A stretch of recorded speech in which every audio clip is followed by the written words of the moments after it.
Hello, everyone, and welcome to the Main Street Finance Podcast. I am, of course, Alex, your host, and today we have a rather unique episode for you.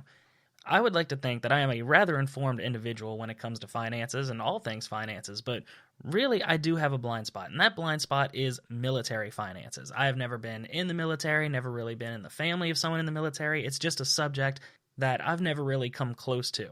So I had a couple friends reach out to me over the past couple weeks and asked that I do a military finances episode. However, since I am deficient in that, I needed somebody to talk to. So today we have Drew and Emily from the 1,000 Days to Fi podcast. Now, Drew is currently active duty in the military, and Emily just recently transferred out of federal service and is currently a veteran, which makes them fantastic guests to have to talk about military finances. Now, before we bring them on, I do not typically dedicate my episodes. However, this one is going to be an exception. This episode goes out to the men and women of the 2nd Battalion, 156th Infantry Regiment of the U.S. Army. So, with that out of the way, Andrew, Emily, welcome to the show. Thanks for having us. Yeah, thanks, Alex. Oh, it's no problem at all. I'm so glad to have y'all here, especially to have a veteran, active duty. It seems like we got the perfect people we need to talk about this subject of having some combat finances. Yeah, we'll do our best. Well, of course. But I tell you what, before we go into that, let's talk about your podcast a little bit. So y'all run the 1,000 Days to Fi podcast. Do y'all want to go into that a little bit and what y'all cover there?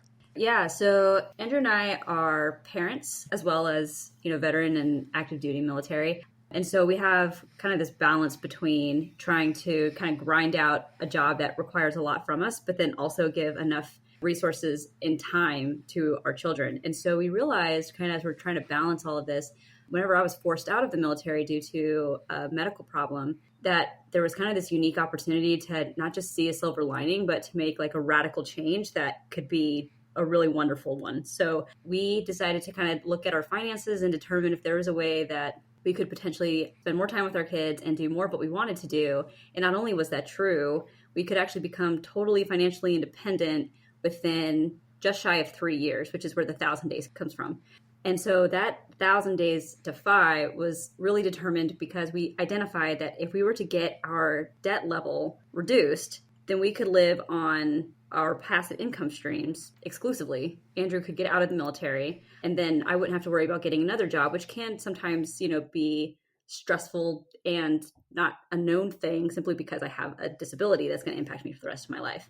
So it's nice to be able to have kind of that place where we can focus on our family, I can focus on my health, and we can kind of really evaluate all the things we want to do besides the job. So that's what the podcast is about, just bringing people into that story and walking them through kind of how we got our debt levels like as little as we did, what we're doing to get rid of the last little bastion of debt, and then also how we got our passive income streams. We know our specific goals are not unique to us.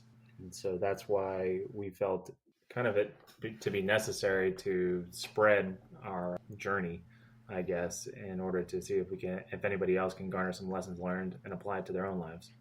Well, alrighty. That's certainly something that I try to do. I bet y'all do it a whole lot better than me. I'm not really on a clock yet. The fact that y'all are right there 1,000 days, 3 years away, that is a feat in and of itself. And in the pursuit of that, a question I have just on y'all's history before we really get into the meat and potatoes of combat finances. So y'all were mentioning that y'all have passive income streams that I assume y'all have been working on for quite a while here. While we're on the subject of combat income, or rather combat finances, did y'all start making some of those passive income bits while still both of y'all active duty? And what kinds of things were y'all able to do to generate that passive income while active duty? Yeah, so there's a couple things here. First, you can start to really look at kind of your typical investment vehicles, such as your IRAs. For us, we didn't do 401k because we're not Guard or Reserve. But you have that, and then you also have access to some pretty great rental opportunities because you're moving around all the time. You can purchase different properties for fairly cheap because of the VA. There's a maximum with that, but also you don't have to have a minimum down payment. So there's a bunch of benefits that you can have there. And then as you move on to the next place, you can rent it out to folks that are coming into that duty station, which, because they're typically military towns. And so they're always looking for a nice rental, which is convenient. So for us, we had 3 homes at one point where we were doing that. And that was really beneficial for us. Selling that most recent house also, we sold that at 20% above what we bought it. And then we were able to put all of that towards other debt and also towards renovating this home, which is great. So all that's paid with cash. So we just don't have to finance much. And I would say that that's been pretty big benefit for us, is being able to do that. And then really most recently is that as I was transitioning out of the military and realizing that I had a very specific skill set that I could provide, I got really great advice from Andrew's mom, actually, that was saying either charge what you're worth or give it away for free, right? There's like two options. Don't allow folks to give you less money than what you're worth. And so what I realized when I was first starting is I needed to kind of have proof of concept with some of the things that I wanted to do. And so either going in and doing that pro bono to get my name out there, or after that, telling folks that, hey, I can't accept this amount, but I will accept equity in your business. And so accepting equity in a business is really great if you have a skill set that can help that business to succeed, because then you're getting equity in a business that they either sell, or a profit share, which is something else that we could do, in which all of a sudden now I'm starting to get a lot more money, and that becomes passive over time. I had a lot of initial upfront effort, but then once I'm kind of done with that project, I'm still getting the benefits of everything that project helped to set up. Okay, and just to clarify, were you doing this while active duty, or that was just strictly starting after you were transitioning out of the military, that you realized you had the specific skill set that people needed, so you went out there and either worked for exactly what it was you were worth, or maybe a smaller amount, and then you took some equity in the business? So the real estate ventures, as well as utilizing all of the Financial tools, traditional financial tools that were offered to us, as well as some of the ones specific to the military itself, we started using pretty much immediately upon entering active duty. We started taking advantage of those and seeing return on those items. It wasn't until I was transitioning out. Emily suffered her injury and was in the process of transitioning out that she started to, really had a little bit of time for herself to explore some of these.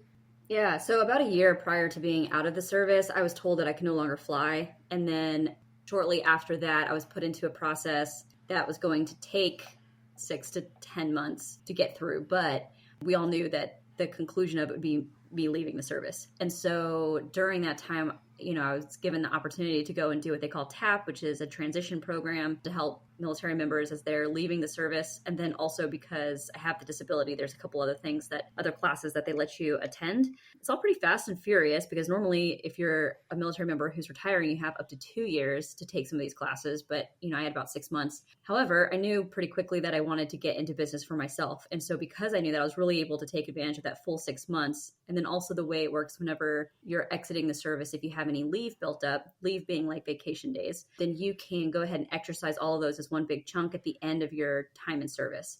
And so those last few months where I made this transition, but it happened very, very quickly. I had my first clients prior to leaving the service, but it wasn't until the very end of my service that became an opportunity.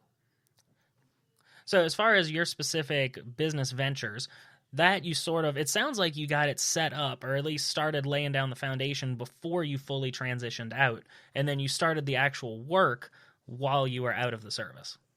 Yeah, that's true for me. And then, we had, like I said, an extra, 10,000 like per house, Yep. A little more, 10 with one, 18,000 with the other. We were probably clearing 10. Yep.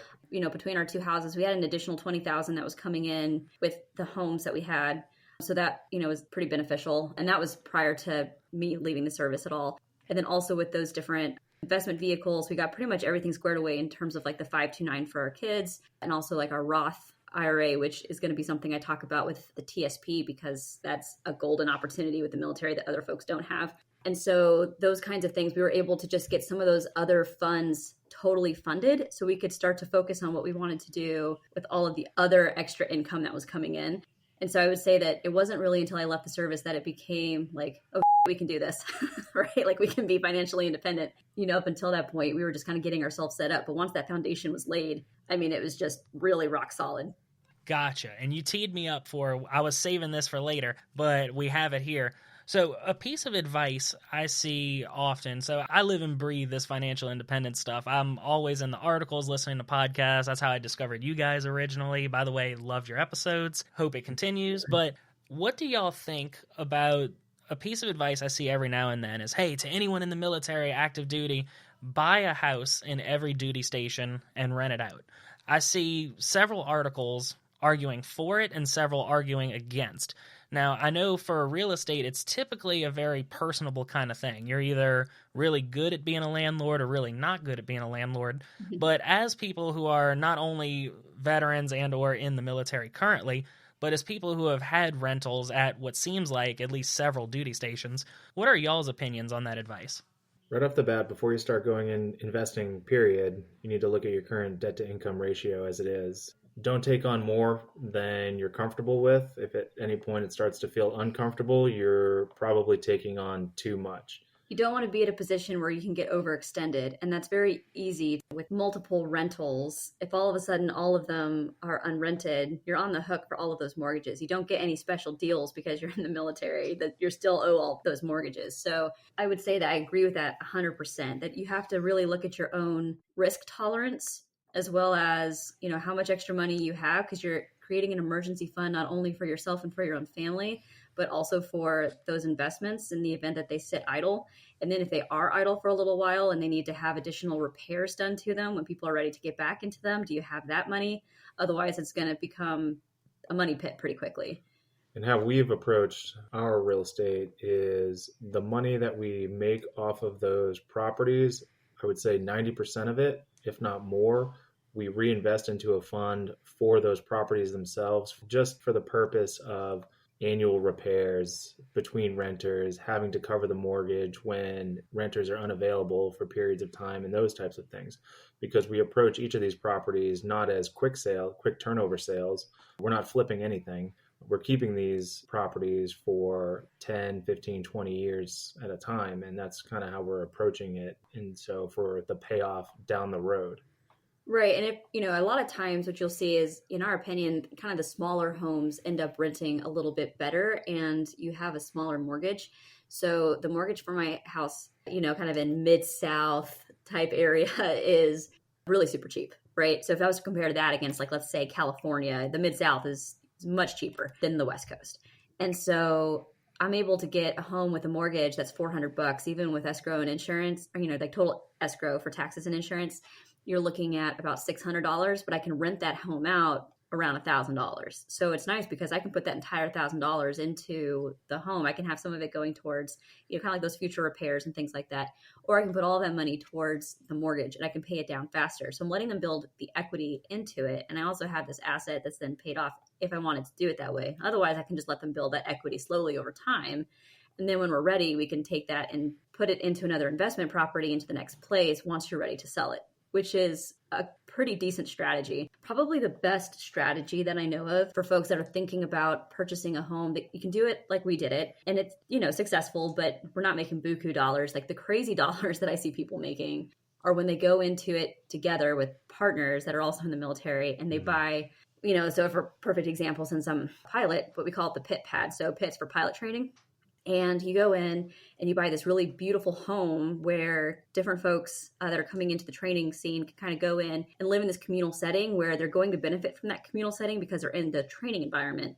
But it's also a really nice setting. It's not some rundown, motel or base housing. And there's also rules that they have to pay the minimum is being offered from military housing. So that way you're not competing with them directly. And so a lot of times you end up actually charging more than you would normally be able to get if it was just out for rent in the regular market. So you're at a little bit of a risk because you're marketing specifically to those folks. Technically, it's housing discrimination if somebody else was to try to rent, want to rent it.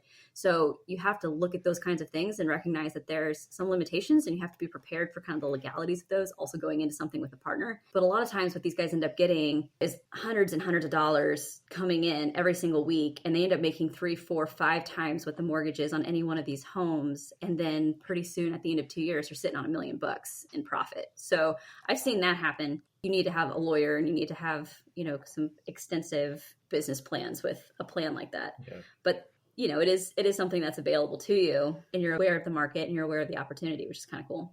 So not to be wishy-washy, we encourage it if you can. So we'll just give you the political answer of it depends. Right.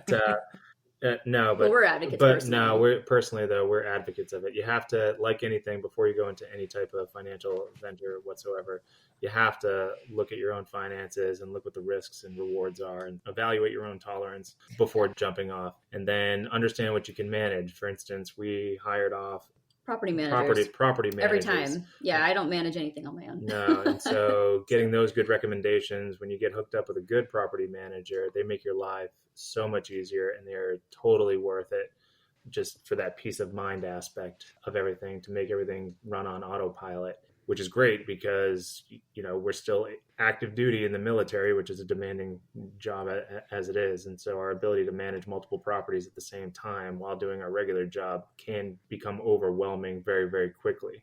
So yeah, my opinion is definitely that 10% is worth it. If you have somebody who's taking care of all of the calls, all of the issues, they're coordinating between pest control and the repair guy and the lawn guy, and any issues that may come up that need to be, like insurance is coming out and trying to schedule somebody to repair something after a storm, any of those kinds of things. It can just be very overwhelming with your time if you don't find a good person to help you manage it. So if you're local, then it might be worth it. For us, that's kind of the only caveat is having a good property manager. If you're going from place to place and you're still continuing to move yourself, that's integral to success. But a lot of people do it without one. So it just kind of depends. It depends on your career field as well. Yeah. As officers, as rated officers, we were moving around every 2 to 3 years or so. If you're in a different career field, a lot of enlisted are in this boat, where they will stay at a single duty station for sometimes upwards of 10 years prior to moving if they're able. So people in that type of situation might be able to manage properties themselves. Yeah, and keep that extra 10% per month to themselves. Exactly. Yeah. So everyone's situation is different. Personally, we are advocates of it. So y'all had said about a minute ago, it depends. But what I'm hearing is yes, but with a couple asterisks. Yes.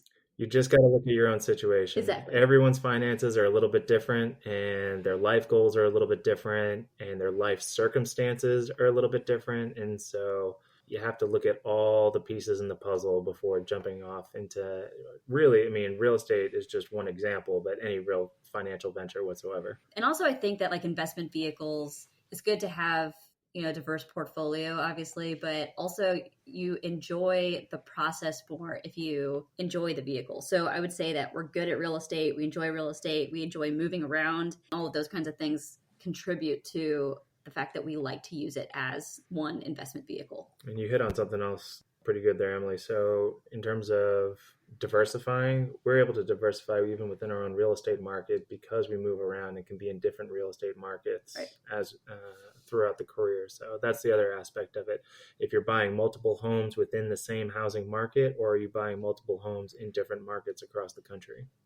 Well, alrighty. I think we've gotten real estate well covered. Sounds like it is a good idea, but there's definitely some asterisks. But absolutely, real estate, I think in any scenario is a fantastic way. Not in any scenario. In general, in most scenarios, can be good if you do it right. Absolutely. Like if you do it right, I think it's a benefit. Now, let's transfer over a little bit. Let's assume for a minute that every single non-U.S. service member hasn't turned off this episode yet. Could you go into, just at a high level, what is the TSP? I know a lot of people say it's just, it's the government equivalent of a 401k. But with that being understood, just general, from what I understand, there's like 4 or 5 funds, period, that you get to choose from. So high level overview. Yeah, so that's exactly what I was going to say, was that it's the United States government version of a 401k, but it is very similar to that. You go in and you manage different funds, or you assign a fund for your money. So whenever you first get into the military, you say, yes, I want to elect to get into a TSP. You basically just contribute however much you want. Like the matching thing actually kind of came in recently. So it was like the 401k to a point, until BRS, which is the new retirement system, came in. So prior to that, you would just contribute. There was no matching. There were funds, and then you could grow depending on the fund that you put it into. And there's actually much more than 4. There's, probably 4 or 5 just inside of the life cycle funds. So just to kind of keep it very broad strokes there, based off of your, preferred level of risk, they have more risky or less risky, just like you would find anywhere else. You have tech-based funds, you have, like overseas funds, you have S&P, you have, a bunch of different types that you can go in and look at. Each one of those actually has a prospectus, just like you would expect to find, which tells you what percent you can expect to earn in terms of your interest. A lot of people don't realize that when they first elect to get into TSP, that it goes straight into the government fund. Government fund doesn't even really grow past the rate of inflation. And so people will contribute to a TSP and they think that it's not beneficial because they're not seeing any returns, which is really too bad, because they don't realize that they need to go in and actively manage it deciding how much money they want to put in towards what fund. And what's great is you can choose as many funds as you want, and you can allocate whatever percentage you want to it. You can only contribute to it while you're in the service. But let's say for me, once you're outside of the service, you can still actively manage it. You just can't contribute to it anymore.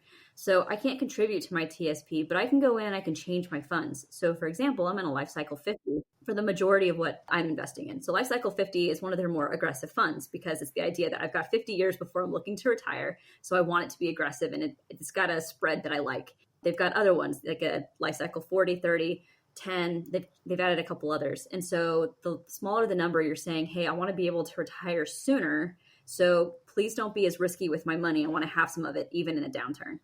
And so it's nice because you can go in and you can look at each one of these. So anything from like, Fortune 500 companies to, like I said, tech-based companies, or if you're trying to look in like currencies, like you can look at like, foreign currency. So it's really quite diverse, and you can really get as risky or as safe with it as you want to. So it does sound almost exactly like a 401k. I guess I've spent a little too much time in financial independence forums because all I keep hearing about is a bond fund, an S&P 500 fund.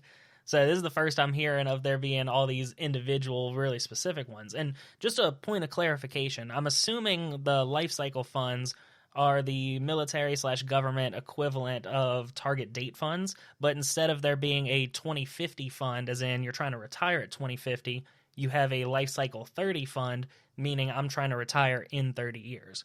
Exactly. Okay. So I just want to make sure I was holding on tight there. Yep. Yeah. And they're very similarly worded, but they're slightly different. And I mean, really, I'd have to kind of jump in. I haven't been very good about watching it this year simply because it's been a bit of a roller coaster. And I'm like, I can take money out, but I can't put money in. So I just like to let it sit and grow and then look at it a couple times throughout the year, as opposed to getting freaked out and thinking about pulling anything. So if there's anything that's different, I'll be sure to provide that to you. But yeah, that's the gist of it. The thing that's really cool about TSP now is that you get employer matching, which is really where kind of the 401k side-by-side comparison comes in. That is new as of 2018. Okay. And then something, just in case I have some government employees listening to this that are a little twitchy about not being able to add to it after they leave government service, I assume there's some kind of way that you can roll over TSP funds to what I would assume would be an IRA. That's right. Yeah, you can roll it into any other equivalent investment account. Okay. I imagine you get booted from all the government funds and have to find a civilian equivalent. Yeah, I'm trying to think if there's listed, I think even with a 401k, if you have a 401k, you can say that I want to roll all of this over into the 401k and actually assign the money that you earn from that to whatever fund you want inside of your 401k. I'd have to double check that because I haven't looked at all of the withdrawal rules. But yeah, I mean, it's as long as it's going into like an equivalent investment kind of vehicle, it'll allow you to pull it penalty free.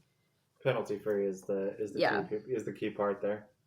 Definitely, because you definitely don't want to trigger these taxable events before you have to or before you want to.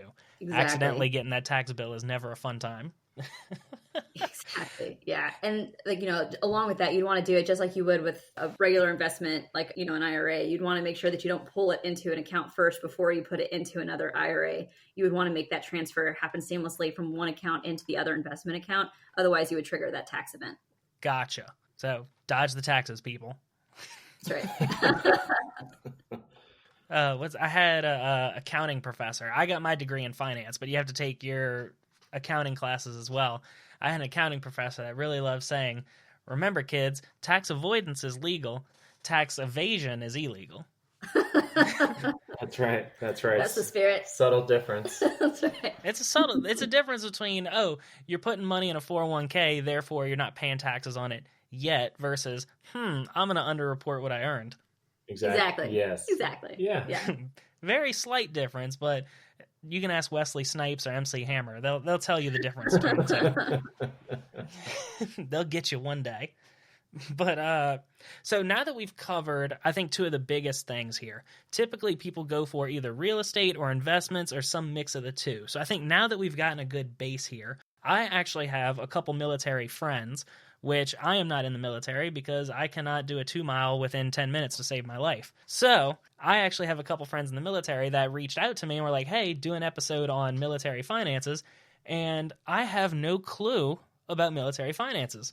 Therefore, we have our wonderful guests here. So what I have planned is that I have a list of questions that I would like to ask our dear guest and see if we can get some solid opinions here.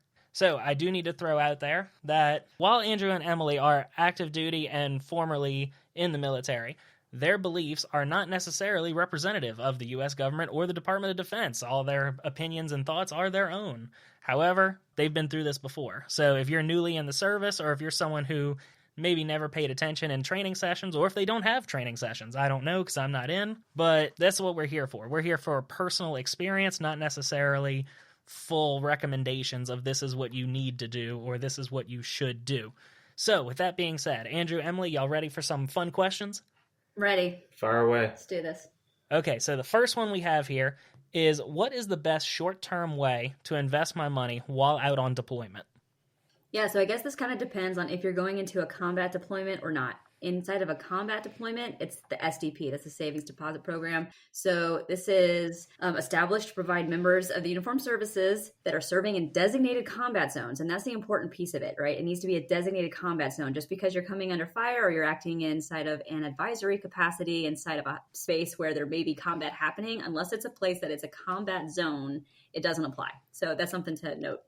But along with that, if you're inside of that combat zone, you can build your financial savings at a really wonderful percent. It's actually pretty great. So you can put up to $10,000 into this account and you can earn 10% interest on it annually. Now it is, an annual compounding number, but as opposed to let's say monthly, but still, so easy stuff there. If you put in $10,000 that was going to sit inside of a savings account anyway, you're going to get $1,000 back for free for doing nothing other than just having it in this account while you're deployed for a year.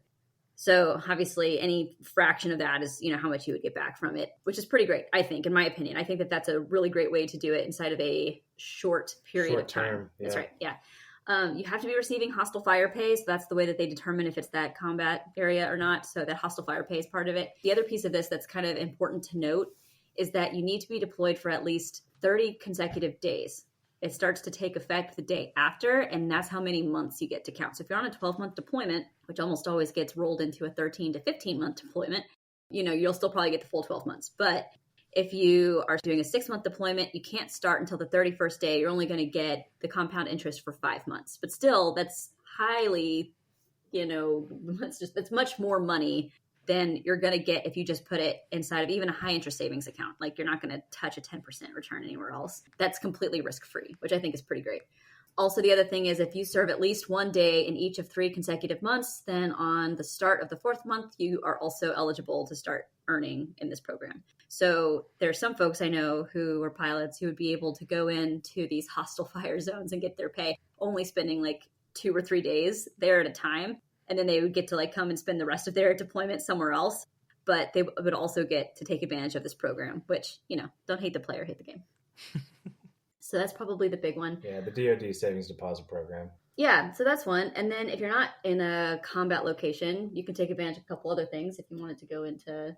Well, honestly, going back just a little, figuring out ways that you can save money while you're on deployment in order to, even if you're not investing it during the deployment, investing that money when you return can help you out down the road as well.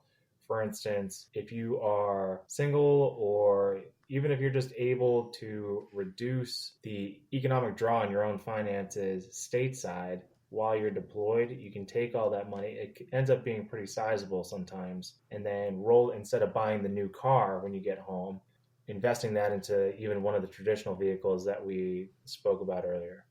Yeah, so kind of an easy way to imagine this is, let's say, especially if you're single, so you don't have, kids or somebody that's back at home that needs to be inside of a domicile, right? You can go ahead and get out of renting a place for 6 to 12 months. Just have a buddy, you and a buddy that's deploying together. You can put all of your stuff inside of a storage facility, and now you guys are splitting the cost of $100 per month as opposed to each of you spending $900 per month on an apartment. Not only that, you can also reduce additional expenses because you're deployed. They'll put holds on all of your utilities. So everything from internet to gas and water and electricity, all of these things. You can let them know that you're going to be deployed. So if you have to keep your place going, you can have them just basically put it all on hold, which is nice because then 6 months later, all of that money, is utility money that you didn't have to have in place, and it was just squared away for you. So you have this big chunk of money that you can invest somewhere else. And one of those places would be the TSP. So kind of a fun fact. So for a Roth TSP, right, because it's also set up like traditional or Roth, you can go in and do that. The Roth TSP, the limit is, like, drum roll, please. $17,500. Yeah, not $5,500.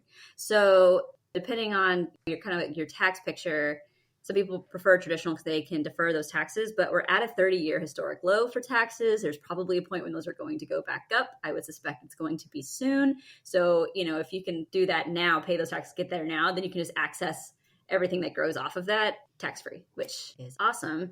And that's a really big number. So I also would recommend putting it in there if you can, like load that up. So get as much into the SDP, just get that free money. And then the next thing being like load up as much as you can inside of the Roth TSP. And one of the ways that you can do that is by limiting all of those expenses elsewhere while you deploy. In my opinion, if you're looking for basically short-term cash outs at the end of a deployment, the best place to put it, other than just maybe a normal CD, would be throw it at any debt that you have. Yes, if debt. You can debt lower, first, actually. lower your debt, lower your debt. If you haven't, if you're still paying a car payment, student loans, for goodness sakes, right? Use that money to pay down the debt because that is going to increase your earning ability down the road. Absolutely agree. Now, I do have a couple questions here because we did kind of go over a lot, and I'm sitting here typing in notes quietly so I'm not click-clacking while y'all are talking. So the STP, I think y'all called it, the account where you can get 10% interest, is that a kind of a glorified savings account, or is that like an investment account where like that money is locked up to where it has to, so kind of like with the TSP or a 401k, it has to stay in or you get some kind of penalty, or is it just a savings account where you get an absurdly high interest rate? Yeah, it's just the latter there. It's an absurdly high interest rate on a savings account. Zero risk. And then you can just use that money for whatever. That's right. Yep. You just, and it actually just comes right back to you automatically. So the way that it works is, say, like I was deployed to Afghanistan. So on day 31, I had the full 10,000. I was ready to go. I went over to finance and I said this day, because it's whatever day you go over there. So you have to like go in and opt in as soon as you can. So on day 31, I just done like a 22-hour mission. I'm like, hey, I want to opt in to the SDP. And then finance goes through and they do their little thing and they give you confirmation saying that you've been opted in and the day that you opted in. And then after you're done, after the conclusion, so that's nice too. So it's not even like, oh, you're going to be here for 6 months, but then it gets extended because, I don't know, Corona. So you're extended till like 9 months. That extra 3 months, you're still building up that interest. It doesn't just end. You don't have to like continue to opt in, which is awesome. So then as soon as you're done getting hostile fire pay, finance sees that. They do all their little accounting, figure out exactly how much you earned based off of that super awesome 10%. And then all that money just, magically, all of it just reappears, the 10,000 plus everything you earned back into your account.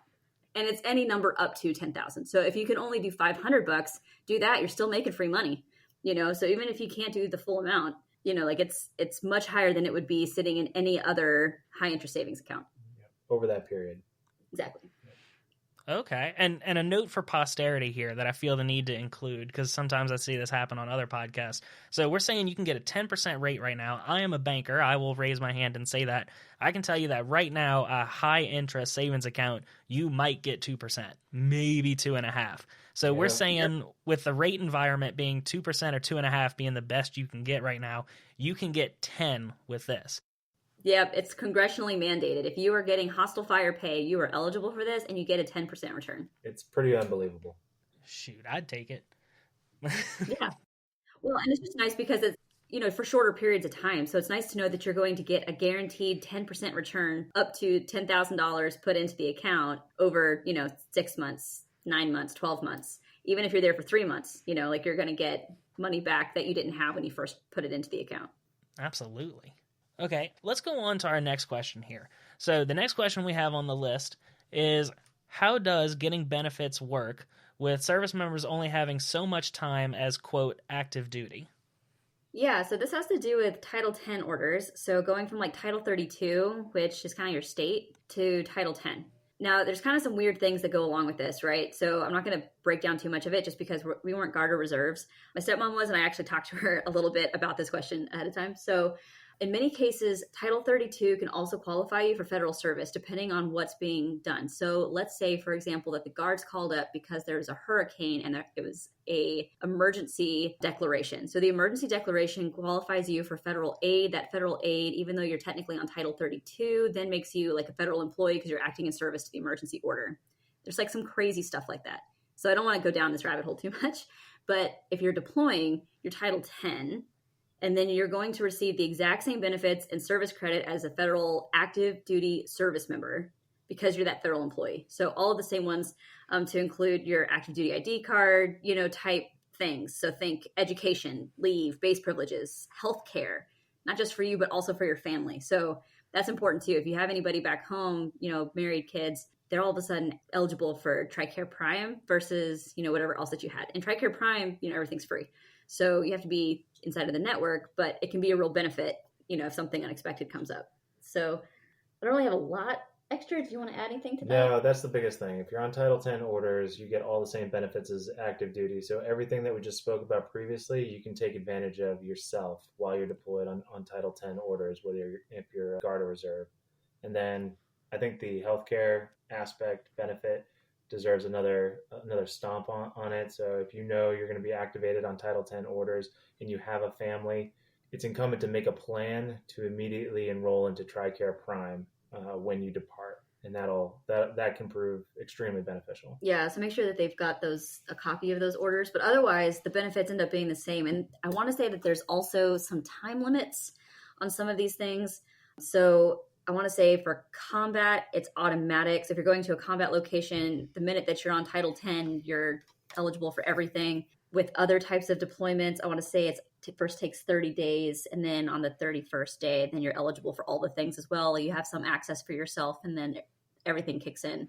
I'd have to double check those days, but basically that's the gist of it. So, just get all of your ducks in a row, see the different benefits that you want to use. And then basically as soon as you're eligible for a deployment, then you should be eligible to access all of those benefits. Yeah, big overarching note to any active Guard or Reserve listening is if you're going on a deployment, talk to your commander about maybe bringing in a finance rep to discuss all these options for you and maybe be there to assist in coming up with a plan, because most bases have the facilities to do such a thing and can be tremendously beneficial to the unit that you're a part of.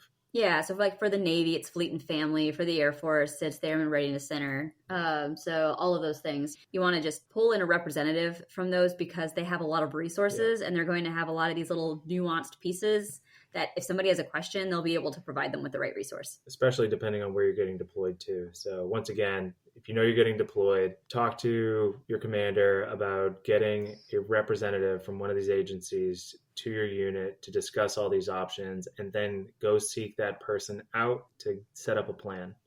Sounds perfect. So remember, guys, it's always best to reach out to somebody and get the specifics for your situation. Podcasts are fantastic for general advice, but when it comes down to your specific circumstances, it's always best to reach out, especially when these resources are openly available for you. Exactly. And like I said, per service, there's different benefits that you get like on the bases versus off. There's all sorts of different programs that are available for families. Mm-hmm. So, it's important to look into that because if, like I said, if you're with the Navy, the Fleet and Family might have something that's totally different for, like the Army representative. So, those kinds of things are going to be useful to you, but you don't know what you don't know. So. Absolutely. And y'all brought up active duty reserve or National Guard, and I think this next question tees that up quite nicely. So our next one that was submitted was, is it still a good idea to be contributing to the thrift savings plan if my civilian career has a 401k for me? Yes. Yes, definitely do it. So, there's a couple things. 401ks can be really good. Sometimes they're not that great, depending on the funds that are available or however much employer matching there is. So the TSP now, like I said, you've got the Roth version, which is up to 17.5, which is pretty great. So, my recommendation is to do that. And then also, when you're looking at the different funds that are in the TSP, you have a ton of flexibility and, they're all legitimate because the government put them together, right? So the funds are really great, actually. had, probably anywhere between like 12 and 25% return on mine since putting it into the funds that I wanted them to be in once I realized that I shouldn't have it in just a government fund. So that was a waste of about 3 years because I didn't really If only we had sought someone out. If only we had sought someone out. Yeah, and then someone's like, oh, you can do it this way. Oh, can we? Oh, and it's just, like eyes open. So yes, I would definitely recommend it because you can do both, use as many investment vehicles as you have available to you. TSPs, really easily accessed. And it's great because now you also have employer matching. So I think we were going to, talk a little bit about the blended retirement system later, so I don't get too much into it now. But the BRS is a way to kind of match what other employers are doing with 401k. And so everything that you match, like I said, we'll talk a little bit more about the matching piece of it, but on top of being able to take advantage of this huge threshold for the Roth TSP, you also get an employer match. So do that because you're eligible to do that, at the same time, if you have a 401k, do the 401k. Just determine on how much you want to distribute between the two. So you may, if you're going to get better returns and you're able to put in more that's better tax advantaged for your situation into one versus the other, take advantage of that first and then put whatever else you have available to you in the other vehicle. Just use all the vehicles available to you if you can. So you had mentioned that we're going to talk about the blended retirement system coming up. And I tell you what, that you must be able to see the future because that is the next question. The next submitted question we have is, should I go for the new blended retirement system? You don't have a choice if you entered active duty after 2018. Yeah, so the way the BRS works, you could opt in to it if you were, in the military already through December 31st of 2017. And then starting on the 1st of January in 2018, if you were a part of the legacy retirement system, so it's called High 3, meaning that you get paid basically like an average of the highest 3. So the way that the High 3 retirement works is different than the blended retirement system. And so you were automatically into the legacy High 3 system unless you opted in. If you joined after January 1st, 2018, then you're automatically part of BRS. So you don't have a choice. So it just kind of depends. Like if you haven't opted in already, then you're legacy. And then if you came into service after the 1st of January in 2018, then you're BRS. So actually there is no choice anymore. Yeah, but let's talk about why you might like BRS, if you're BRS. So it sucks if you listen to this and you're like, oh, I definitely should have done that. But, it's okay. No, don't worry about it. Don't worry about it. They both have had advantages. They do, yeah. And so the biggest thing with the blended retirement system is that they kind of created it because they wanted to basically incentivize folks to stay for longer periods of time that wouldn't necessarily stay up to 20. So if you're in the legacy system, staying in the legacy retirement plan, if you're planning to stay for the full 20 years, is the better option. You're going to get paid more money over time. But if you are going to serve anything less than 20 years, which is the vast majority of military members, then BRS lets you walk away with something. And it lets you walk away with the employer match. And so what's nice about that is basically the way that it works out is it's through the TSP and it's just like a 401k. And so you go into your TSP and you choose which fund that you want. And then you can contribute whatever percentage of your paycheck that you want. And the government will match up to 4%. Plus you get a 1% automatic contribution, which means that they'll really contribute up to 5%. And then, after that, it's whatever your percentage is plus that 5%. So if I am contributing 3%, then I get the matching from the employer, which is 3, plus my service 1%, so that's 3 plus 3 plus 1, which is 7%. So 7% of my paycheck, with 7% of my paycheck's worth, is now being invested into the fund of my choice, which is pretty good. And then if it was, let's say I was putting in 10%, they'll only go up to 4, but I also get the 1% service. And so what I get is, my 10% plus the 5% from the DoD. So I get a full 15% going into the fund of my choice. So it's actually pretty decent. That's not bad. And so you can and depending on the fund, it grows pretty well over time and you can potentially have quite a bit more money coming to you over time, but it also requires active management. So one thing too about staying the full 20, you kind of get a guaranteed pension. That's a percentage of whatever it was that you were making off of those high 3. And so that was beneficial for some just because it was a little bit simpler as well. Okay. So short answer, you don't get a choice, but there's some benefits either way. Yes. Yes. Oh, Lordy. Okay, so this is the last question we have, and I think this one might be even easier than that one. So, will having a military pension affect Social Security benefits? No. In a nutshell, it does not affect. You have been paying into Social Security just like you would have in any other job. And so when you reach retirement age at 65 years old, you can start drawing on Social Security. That's it. And the best way to take a look at that and know that that's true is to look at your leave and earning statement at the end of every month. So look at your pay stub at the end of every month, and you'll see that a certain amount is being withdrawn for Social Security. And Social Security is not part of a military pension. So that money is not going towards your pension. So let's say you're 18 years old, you serve your 20, you are now retired at 38. And that's pretty great because it's, 50% of whatever you were making at the end of your service. Mm-hmm. And so, roughly. And so when you're looking at that, you can start making that every single month right up until you're 65. You can't access Social Security early, but you could be getting that, pension all the way up through 65 and then also get Social Security benefits. Yep. So it'll just be additive at 65. Exactly. Or 62 if you decide to pull it early. Yeah, whatever. Well, we do love double dipping here. Yeah. We do.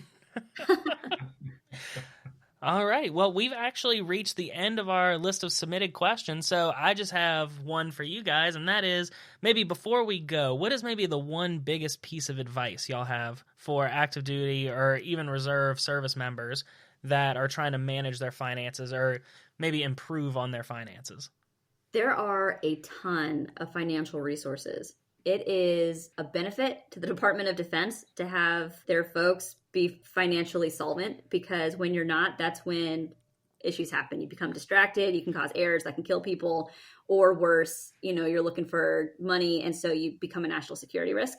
So they've invested a lot of time and effort and resources and literature and tools and opportunities to make sure that, even with limited income, just because the military, that you can really take advantage and max that out, right? Take advantage of all the benefits that come along with it and all of the different resources that can kind of set you up for success and give you that foundation that'll just really set you apart. It's one of those things where it kind of feels like a slog when you're in the middle of it and you're learning so much at the beginning of your military career, because it's just so much that it can seem kind of cumbersome to try to go out of your way to learn something more. But a lot of folks really want to help with that. And so you have a pretty great finance office that's going to be able to help you out. And then also with those family services, they can help you set up entire plans, how to budget. They can give you, just all sorts of different templates and things like that for you to use. So you don't even have to create any of the stuff from scratch. They can show you how to use it. They can just send it over to you, and they're excited to do it. Like, they get really excited about it. So, they're a bunch of finance nerds over there. Take advantage of the experts that are available to you. Yeah. And by that, I mean actively seek them out. Yep. And schedule with them at whatever rate you want, whether it's monthly, quarterly, semi-annually, or even just annually. That's fine. But just to take a nice hard look at your finances, your income, your debt, evaluate your goals so you know where you want to put your money, so that you're not just throwing it around aimlessly, so that they can help you to achieve those goals down the road. Find the experts. They're there, but it's up to you to go get them. Absolutely 100% agree. So the last thing I have for you guys is, where can my audience find out more about you guys? I know we had the podcast, but do y'all have a website, or just where else can my audience connect with you?